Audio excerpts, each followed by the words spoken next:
Welcome guys. Posing can be a really difficult thing to master, but we all get intimidated by it. Often we're at a wedding or perhaps we're photographing a portrait of somebody and they're right in front of us and we just don't know where to start. What I'm here to do is actually give you the street smart of posing so you can just be absolutely fearless, get in there and totally understand what to do. Now, more importantly than just flattering someone and making someone look and feel beautiful with the poses that we do, what we're going to do is actually make it a form of communication.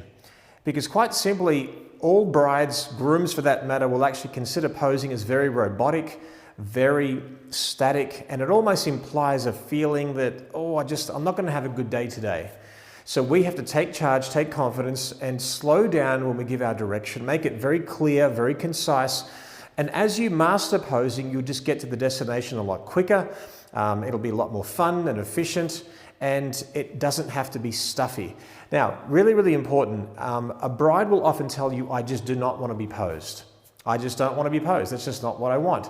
They see these fleeting moments on Pinterest. They see these fleeting, beautiful, effortless moments where everyone's interacting, and they assume that all of these shots are just captured photojournalistically, and arguably it may be the skill of the photographer, as in I've just captured that I was in the right place at the right time as this bride did this, and that's great. But I believe it's the energy that you bring to the table. I believe it's the direction that you give to your brides and your grooms and your families that make the difference. Because if I photographed a wedding totally photojournalistically, well, people being natural don't look that great. That's just the difference.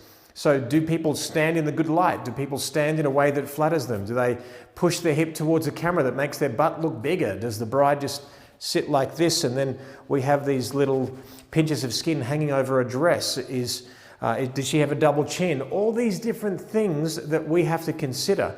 At the end of the day, some brides and grooms and families don't want to be posed, but they should be.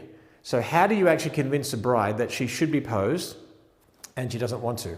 I simply say, as beautiful as you are, I can make you shine brighter than ever before with a simple direction. Would you like that? Now, in the way I ask, no one is going to say, no, make me look uglier than I already am, please. No one's going to do that. They're all going to welcome that. So rather than use words like pose, I would use words like prompt and direct, even know that it is actually posing. Posing is quite clinically the best word to use in a sense that it describes what you're going to do. But prompt and direct arguably are the words that you want to use. And really, if you tell the brides and the grooms basically why you're doing what you're doing, then it's going to be okay. You see, we underestimate what women will do for beauty. Ironically, some brides say, I don't want to be posed, but they will spend 2 hours on hair and makeup. They will literally just wax their legs and rip out the hair by the roots, do all these crazy, painful things for beauty, and then all of a sudden, well, I want to look natural. Well, it's almost an anomaly. It's an oxymoron. Like you spending all this time to look natural, but you're not going to be getting, married in sweatpants. You're going to get married in a beautiful dress, hair and makeup. We want to bring out the best in you. So we need to basically mention to our brides and grooms and couples that we are there to bring out the best in them. And really, brides don't care what they do for beauty as long as they know it's going to be a great result. Yes, there's going to be some people who maybe would lean towards maybe a more organic style of photography, but you are going to need to know how to pose people. What I'm here to do with you guys is actually explain the street smart of posing. Don't get too scientific about it, but the street smart to actually get to the destination a lot quicker. We're going to teach you foundations of posing with the female form, the male form, couples, and really get to the bottom of some foundation poses that we can start with, because often you might all be gung-ho and you might be with me right now and think, Jerry, I'm with you, I believe in what you're doing, great, and then you stand in front of a couple and you don't know where to start. So I'm going to give you those foundations and knowing where to start, but I'm not going to teach you posing by just showing you poses after poses. This is not basically memorizing poses, although certainly I'll show you many.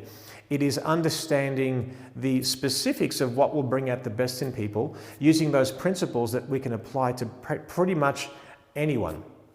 Now, the easiest way to pose someone is mirroring, is literally get them to mirror what you do. So there's been weddings that I've actually photographed overseas and internationally where the bride actually doesn't understand a word of English. So I find someone who understands English and say, hey, can you tell that bride to simply mirror exactly what I do? And it's amazing how that works. So we're going to show that to you as well. After a while, with repetition, experience and practice, you will just get to that destination a lot quicker. You'll get you'll find out easy words to understand that gets you to that pose quicker, and that comes with experience. But I'm here to give you some success stories that I've had over the years and say, hey, this is what's worked for me, and also this is what hasn't worked for me. So we'll work that out. So now what we're going to do is we're going to introduce our models. They're actually a real couple, but Lisa's going to come in. We're going to talk about mirroring and exactly how that works.